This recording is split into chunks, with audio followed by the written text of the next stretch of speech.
Yes, hello mga kakumari, nandito na naman ang auntie niyong Gold Digger nagbabalik, and for today's video, tara samahan niyo akong ayusin itong order sa akin ng 2-in-1 na combo na kakanin sa Bilao.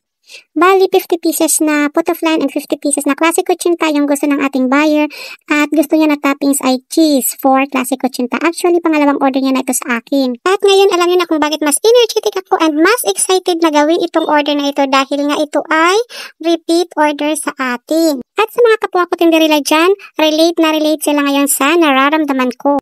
Dahil kapag repeat order, matik na yan. Ibig sabihin, nagustuhan nila yung servisyo mo or nagustuhan nila yung tinitinda mo. Or baka pwede din, wala lang silang ibang choice, kaya sa'yo na ulit mag-order. And as usual, yung ilalagay ko sa gilid ng bilao ay yung ating pot of land. Tapos yung sunod ay yung ating classic kutsinta na. Tapos yung pinakagitna sa bilao ay yung ating pot of land ulit. And yes, para sa mga nagtatanong kung bakit palaging ganito yung style ng pag-arrange ko, yung padumino. Yes, palaging ganito. Bakit ba? Hindi niya alam po. Charot. Hindi, kasi para umiksakto yung 100 pieces na kakanin sa 14 inches na bilao. Kasi pag hindi ganun yung style, hindi siya sasakto. So ngayon, gets na. At bakit ba kasi pala desisyon ka sa buhay ng may buhay? Ay sus, pati ba naman pag-arrange ng kakanin ko ay napapansin mo?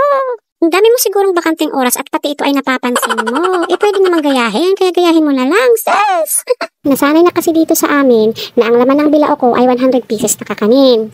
Kaya pag iniba ko ang ayos or design ng pag-a-arrange ko nito sa bilao, ay hindi sila sasakto. Kaya kung gagamit na naman ako ng mas malaking bilao, eh syempre mas mahal din yon, ididagdag puhunan ko na naman yon.